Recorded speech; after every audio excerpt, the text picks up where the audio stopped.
Hello everyone. आज हम आपके सामने प्लस टू क्लास की बिजनेस स्टडी का अध्याय 1.2 लेकर के आए हैं। इसमें प्रबंध की प्रकृति, उसके कुछ महत्वपूर्ण मुद्दों के बारे में डिस्कस होगी। चैप्टर है प्रबंध की प्रकृति मतलब nature of management, some important issues. कुछ इम्पोर्टेंट इश्यूज़ हैं, उनकी डिस्कस आज हम यहाँ पर करेंगे।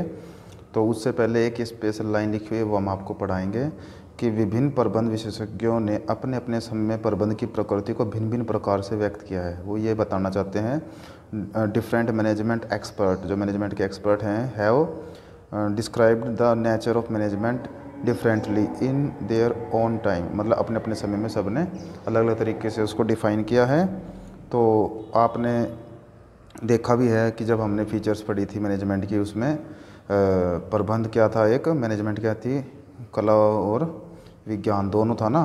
मतलब एक साइंस भी थी और एक आर्ट भी थी। तो उसी मुद्दे पर बात अब होने वाली है। बताया था कि भाई प्रबंध विज्ञान अथवा कला के रूप में, मैनेजमेंट ए साइंस और एन आर्ट। तो अब आपको मैनेजमेंट को विज्ञान और कला के रूप में समझने से पहले आपको ये समझना होगा कि भाई विज्ञान का क्या अर्थ है, मीनिंग क्या है, कला मतलब कि आर्ट का क्या मीनिंग है। उसके बाद ही आप दोनों का क्लियर समझ पाएंगे मतलब। और वैसे कोई कहता है कि ये साइंस है, कोई कहता है आर्ट है। दोनों का अलग अलग मीनिंग क्लियर होने के बाद आपको अपना भी पता लग जाएगा भाई ये क्या है। तो सबसे पहले हम आपको लेके चलते हैं प्रबंध विज्ञान के रूप में, मैनेजमेंट एज ए साइंस। तो मैनेजमेंट एज ए साइंस, प्रबंध को विज्ञान स्वीकार करना या ना करने से पहले आप विज्ञान का मीनिंग समझ लीजिए, साइंस का क्या मतलब है। तो प्रबंध को साइंस बताने से पहले खाली साइंस का मीनिंग क्लियर करेंगे, उसके बाद आपको पता लगेगा कि प्रबंध विज्ञान के रूप में, मैनेजमेंट एज ए साइंस कैसे है। विज्ञान का अर्थ, मीनिंग ऑफ साइंस। साइंस तो आप सभी ने 10th क्लास में पढ़ी हैं, 10th से आगे कईयों ने 11th 12th में पढ़ी है, कॉलेज में पढ़ी है, पढ़ेंगे, जो भी है कंडीशन। तो साइंस का जो मेन मीनिंग क्या होता है, एक्सपेरिमेंट होते हैं उसके अंदर और फिर उनकी वेरिफिकेशन होती है। बस यही है मतलब कि विज्ञान वह क्रमबद्ध ज्ञान समूह है जो मनुष्य द्वारा अवलोकन मतलब ऑब्जर्वेशन और प्रयोगों मतलब एक्सपेरिमेंट्स के आधार पर प्राप्त किया गया है और जिसको प्रमाणित करना संभव है। मतलब वेरिफिकेशन भी करना संभव का मतलब हो सकता है वो वेरीफाई, जो वेरीफाई होगा तभी तो साइंस के उसमें आएगा।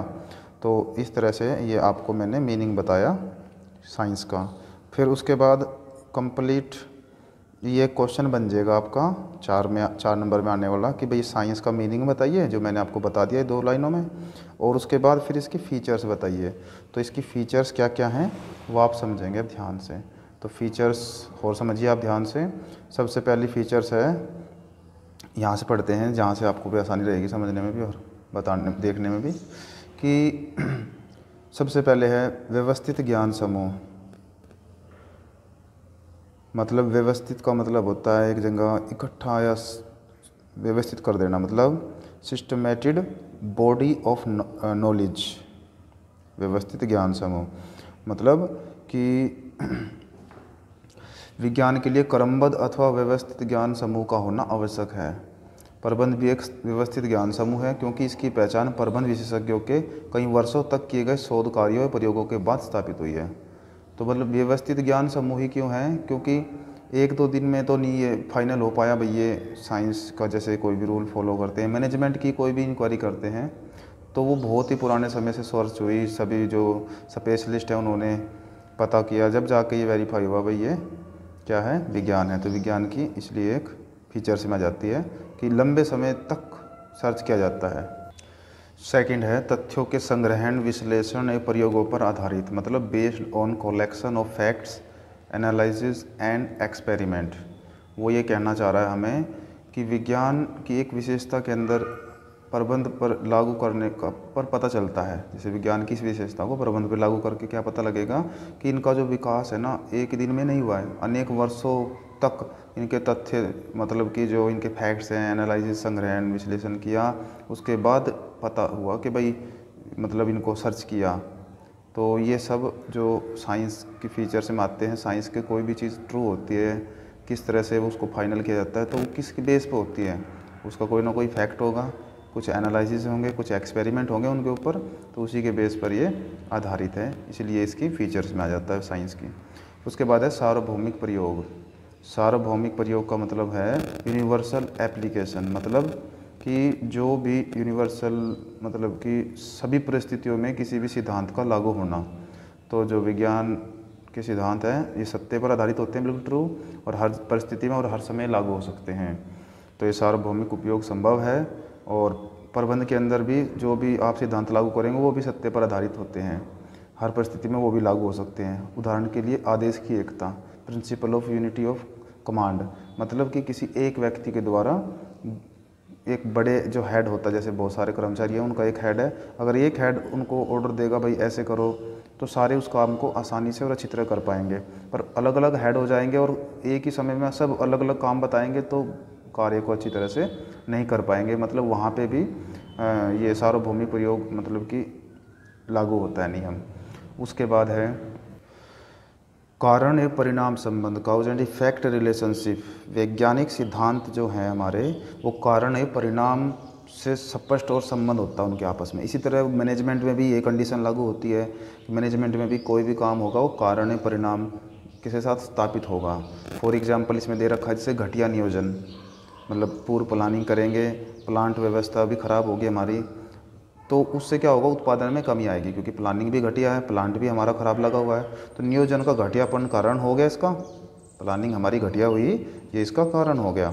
और फिर इसका इफेक्ट क्या होगा, उत्पादन में कमी आ जाएगी, तो वो उसका परिणाम हो गया। That's all.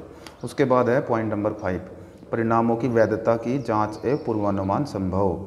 कि केवल ज्ञान एवं तथ्यों को इकट्ठा करना ही साइंस नहीं होगा, विज्ञान के लिए परिणाम की वैधता की जांच भी एक पूर्वानुमान करना आवश्यक हो जाता है। तो प्रबंध के सिद्धांतों की वैधता की जांच भी की जा सकती है और किसी विशेष सिद्धांत को लागू करने पर प्राप्त होने वाले संभावित परिणामों का पूर्वानुमान भी लगा सकता है। मतलब क्या है कि जैसे आप किसी भी कार्य के लिए, जैसे मान लो आपने कोई आदेश लागू करना है, फॉर एग्जांपल स्कूल का लगा लेते हैं, भाई स्कूल में टाइम 2 बजे की बजाय छुट्टी अब 4 बजे होएगी, तो आप पहले ये अनुमान भी लगा लेंगे कि भाई इसमें ऑब्जेक्शन उठाए जाएंगे, उसको शायद लागू ना होने दें।